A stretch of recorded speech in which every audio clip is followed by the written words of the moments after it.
गोदान सोजोब्बायलै माखौ थाइगिरजों नाजों संनाय बेसेबां गोजौखालै hello' guys good morning welcome to my new blog जेसफोरा स्कुलाव थांबाय बिमा दोनलांबाय ओमफ्राय आं थाङाखिसै आं हारसिंसो दा न'आवहाय ओमफ्राय दा आंबो एसे फ्रेस जानानैहाय गस्ला मोननैसो सुनांगौ दङ ओमफ्राय जेसफोरनि पेन्ट हाफ सुनांगौ दङ बेखौ सुनानैहाय बाजाराव थांसै आंबो बाजाराव दसे बेरायहैनोसै आं ओरैनो फ्रेस साहा लोंलाहैनोसै ओमफ्राय बाजैनि दख'ना दखान दङ बेयाव हाबबोगोन आरो आं दिनैहाय ओरैनो जास्ट जेबो खेबा आरोना देखाया ओरैनो हाबनाल' फैगोन बेरायनानै गानसो दामनांसिगोनलै नै गान दामनांसिगोन गान दामग्रा दं फिसानो नामासोमोन किबर्ड नैबे प्रिन्टार नैबे स्केनार ओमफ्राय आं मोनसे खिथानायनो गोदो स्कुल हाबनाय टाइमावहाय नैबे डिक्सनारिया लोगो हरनायमोन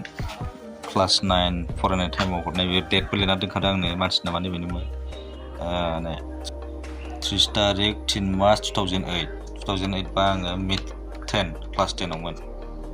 क्लास 10आव बे लोगोआ डिक्सनारि गिफ्ट हरदोंमोन आरोना बै टाइमावनो गोदो दाबो फैयो बे लोगोआ बेरायफैबाय थायो एखमबा बाजाराव थांनो होनना थांदोंमोन आं ओमफ्राय बाजैनि दख'ना दखानावसो नायलाबायनो फुजानि मा सौफैदों गोदान नायनो होननानै थांनाया बेवाइनाव हाबनानै गैया नै दसे रायलाय माला टाइम थांखो ओंखाम जाना फैबावबाय थैखागोनसो न'आव फैफिनबाय आं दा नै बाजाराव थांसै आं दा बेलासियाव मा जायो नायनोसै र' खारफाबोलायबाय नै सैमाया बेबायदिनो गावसिनाव थांबाथाय खारफाबोयो बियो न'आव गाखोलायबाय आं नै फैबाथाय न' सिङाव हाबनांगौ बे दरजा खुलिबाथाय न' सिङाव हाबनांगौ फिसा जाग्राया अखा हानानै बरिया नुबायलै जायगाखौहाय फुसका जानो लुगैदों आं फुसका बेलासिबाय नै मोनाबावसै ओमफ्राय फुसका जानो लुगैनानै नै बाजाराव थांनो नागिरदों ओंखारबाय दा बिथारलै बाजारा बाजैनि दखाना बेनो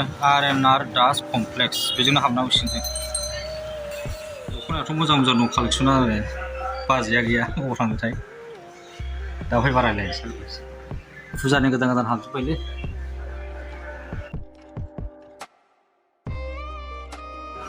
गैया बाजैया अबाव थांदोंथाय साहा लोंनो दोनदां बेसेबां गोजौखालै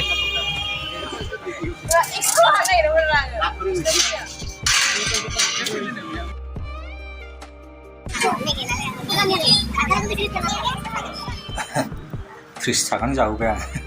आलु जोब्बाय नै दाबो गैया बाजैया नै लांदांसो दखानानो जेसफोरा लेखा फरायबायलै मालाय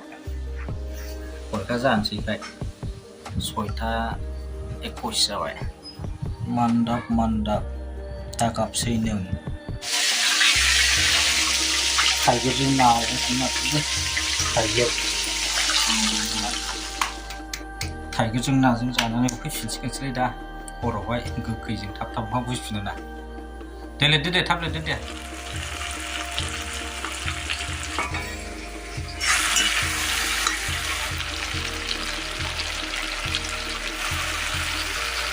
गोखै मोनाजोबखाबायलै खुगासो बारा मोनजोब्बाय गाइखेर फुनना दोनदों गावजों गिनांगौ फुदुंदों बे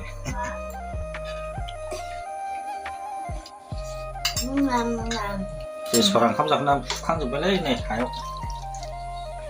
गुड बय जाबाय हानिखौ फुखांजोब्बाय